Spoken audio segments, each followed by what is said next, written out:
Hi, കേരളത്തിൽ വീണ്ടും നിപ്പയൊക്കെ കണ്ടു തുടങ്ങി. അപ്പം നമുക്ക് ഫ്രൂട്ട്സൊക്കെ വാങ്ങിയിട്ട് കഴിക്കാനായിട്ട് ഒരു പേടിയാണ്. അപ്പം നമുക്ക് എങ്ങനെ ഫ്രൂട്ട് വൃത്തിയായിട്ട് കഴുകിയെടുക്കാം, ക്ലീൻ ചെയ്യാം എന്ന് നോക്കാം. ആദ്യം തന്നെ ഫ്രൂട്ട് എടുക്കുക.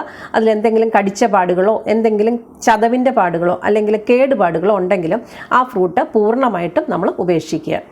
അതിനുശേഷം നല്ല വൃത്തിയുള്ള ഫ്രൂട്ട് എടുക്കുക.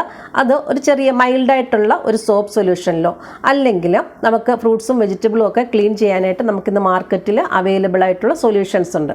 അതിനകത്തിലോ ഈ ഫ്രൂട്ടിനെ വെജിറ്റബിളിനെയൊക്കെ നമ്മൾ നന്നായിട്ട് കഴുകിയെടുക്കുക.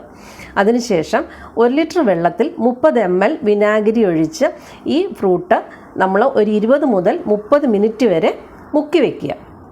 വീണ്ടും അതെടുത്ത് നന്നായിട്ട് ഫ്ലോയിങ് വാട്ടറിൽ കഴുകിയെടുക്കുക. കുറേ സമയം ഈ ഫ്ലോയിങ് വാട്ടറിൽ ഇത് നന്നായിട്ട് വാഷ് ചെയ്ത് എടുക്കേണ്ടതാണ്. അപ്പോൾ ഇങ്ങനെ കുറേയൊക്കെ നമുക്ക് ഈ ഫ്രൂട്ടിനെയും വെജിറ്റബിളിനെയൊക്കെ വിശ്വസിച്ച് ഈ തരത്തിൽ കഴിക്കാവുന്നതാണ്.